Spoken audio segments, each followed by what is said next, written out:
Hey, how's it going everyone? Eclipse here. Thank you so much for stopping by. In today's video, I'm just going to be giving you my thoughts and opinions on the Finnish T-72M1, what I think about it, and ultimately, is it a good tank? Again, this will be all my opinion, so don't curse me out in the comment section or anything like that. But before we actually hop into today's gameplay, if you could do me one good favor, make sure to leave a like and subscribe, and also turn on notifications, as it does help out the channel and it will make your new year an even better one. Last thing I forgot to mention is that at the end of this video, I'll be discussing my plans on the future of this channel and also some New Year's resolutions. But finally, with that out the way, let's go ahead and start talking about this MBT.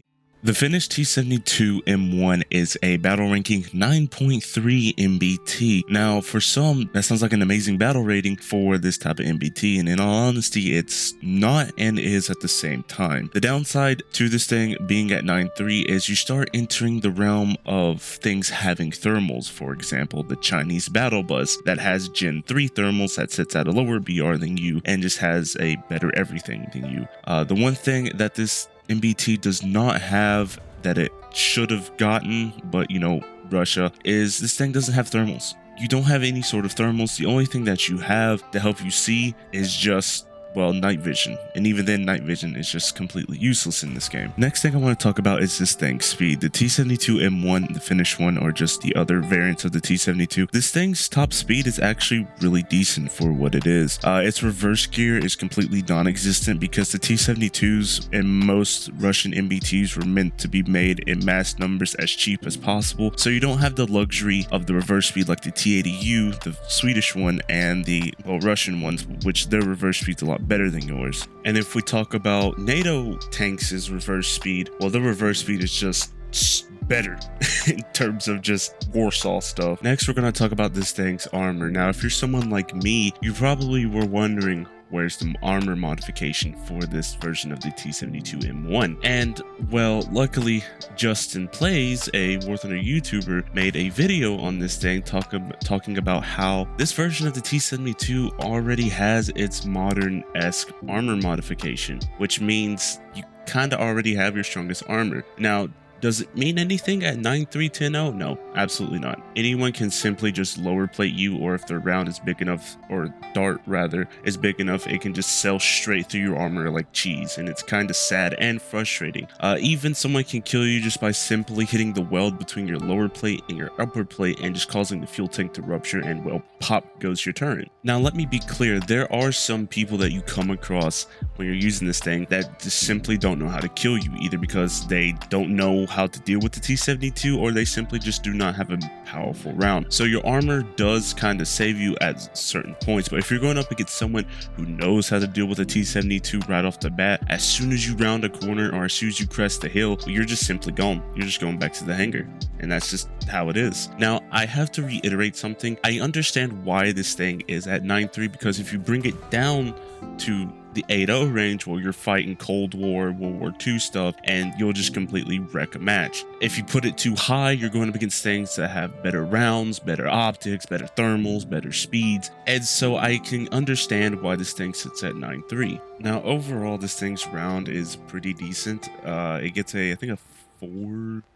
422 or 440 pinning around, which is pretty decent, and it's not the best, but it will get the job done in certain cases with dealing with other more powerful variants of yourself, or just getting rid of the annoying IFVs that roam the earth of this game. Now, since I mentioned the word variant of this T-72, what do I mean by this? Well, there are different variants of the T-72M1, the terms and the Moderna, which are just you, but on steroids, especially the Moderna. Like, I do not understand why the country that operated the thing decided to strap a BMP onto the gun. At that point, they should have just decided to strap its rockets, or not rockets, its missiles onto it. But the T-72 terms and the Moderna are just you, but better in every single way. One, they have ERA, so anything that has chemical rounds, the ERA will stop. That would help, especially against certain IFVs. The next thing is they have thermals.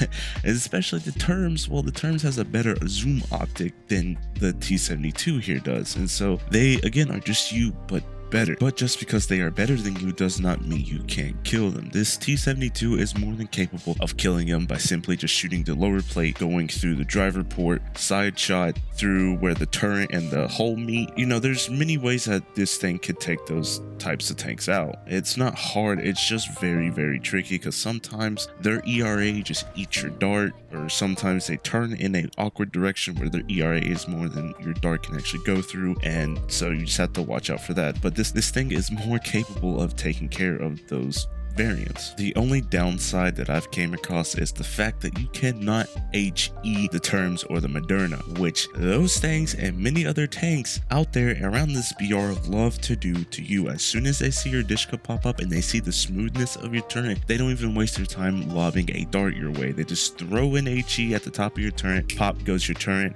you're back at the hangar. So let's start talking about my experience with this thing. My experience with the Finnish T-72 has been average, as in I haven't had a good time, but I'm not having a bad time in it. It's just one of those tanks that don't really suit my playstyle, unfortunately. My playstyle is more suited towards, you know, moving around fast, shooting one thing, and then instantly getting out of that area to go shoot another target. If I get into an issue where I have to reverse, I would like to have that reverse speed to where I can just get out of a situation, and this thing just unfortunately does not offer that. Although I do like this thing's look, the silhouette of this T-72 is really sleek. I like the way Russian MBTs look, just because they're sleek and they're low to the ground, meaning sometimes you get into situations where enemies just do not know that you're there.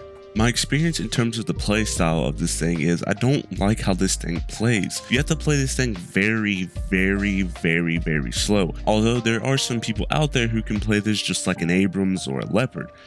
But for me, I figured out that you just have to play this thing extremely slow, meaning you can't really move a lot because you're just putting yourself at a greater risk to get completely clapped.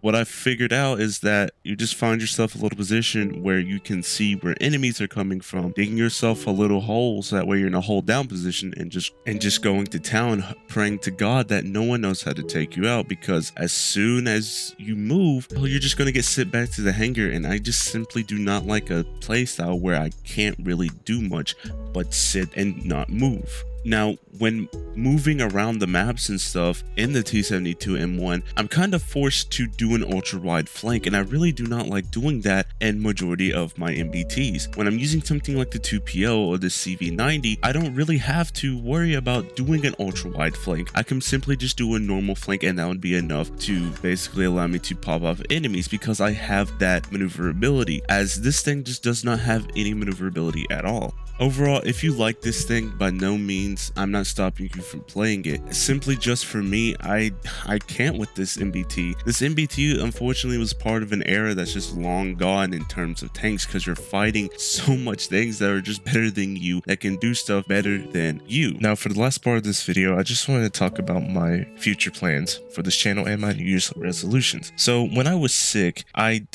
lost the motivation rather to do anything. I didn't want to make content on YouTube anymore just because I had no motivation, because I kept getting sad that my previous videos, like the SPSK video and the Type 74 video and a lot of my other popular videos, well, were more popular than my current videos, even though I basically put the same amount of effort in terms of editing that I do in my recent videos, and that really brought me down, until one day I came across a video made by OddBawZ, and he was basically having the same issue, albeit, you know, he's more popular than I am, so his issue's kind of meh, but he was basically saying how he lost the motivation after he saw that his older videos were getting more views than his newer videos, and he didn't know what to do about it, until he came up with the solution that he's just gonna have fun with this channel. And I forgot that in terms of YouTube, it's not about how much views or how much popularity you get, it's all about how much fun you have with this platform, because YouTube is not your job, it's a hobby, and I forgot that, and I kept taking it like a job, and so I lost the motivation to do pretty much anything. So I've decided that instead of worrying about the views and the how popular I get, I'm just gonna start worrying about having fun with this channel. like the good old days.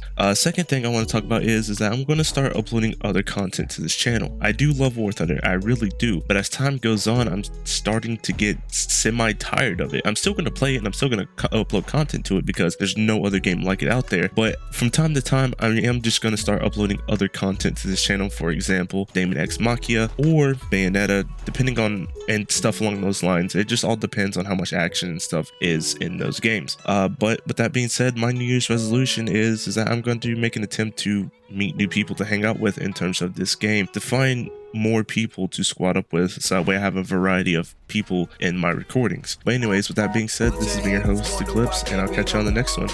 Take care.